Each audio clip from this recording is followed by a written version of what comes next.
gagamitin po namin yung pinahintulot mo sa amin na gamitin ang pangalan ng Jesus.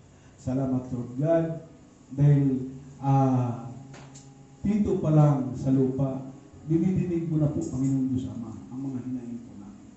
Dinidinig mo po, Panginoon, ang mga pangailangan po namin. Pinaprovide mo po, Panginoon, ano yung kulang po namin. Panginoon Diyos, salamat po, Panginoon Diyos Ama, sa buhay na binigay mo sa amin, buhay na may Kristo, buhay na tinuturuan na sang-ayon kami sa proposal. Salamat po, Panginoong Diyos Ama, dahil hindi mo pinahintulot, Lord God, ni isang minuto, isang segundo, na kami po'y tuksohin ni Satanas. Kami saktan ni Satanas. Salamat, Lord God.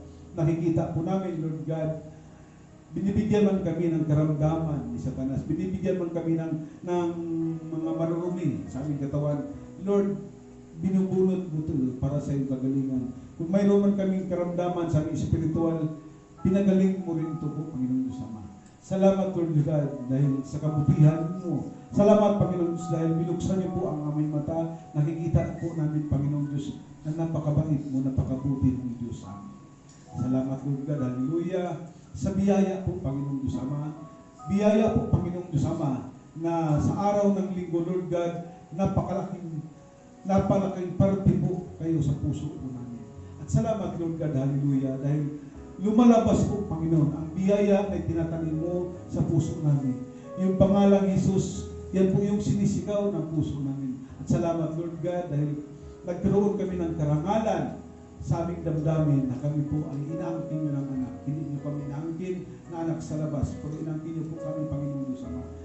Salamat dahil itinuturo nyo sa amin ang pananampalataya po, Panginoon Diyos.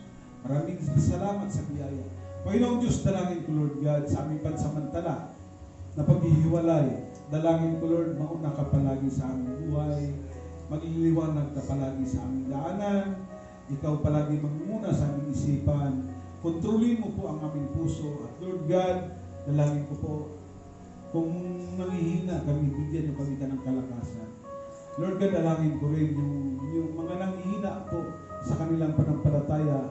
Alam ko, in God's time, Panginoon Diyos Ama, bibigyan mo sila ng kalakasan. In God's time po, Panginoon Diyos Ama, maririnig po nila po, Panginoon Diyos Ama, yung pangaral mo. Maraming salamat, Lord God, sa biyayang ito. Maraming salamat sa biyaya na tatamasahin po namin. Maraming salamat in Jesus' name. Amen.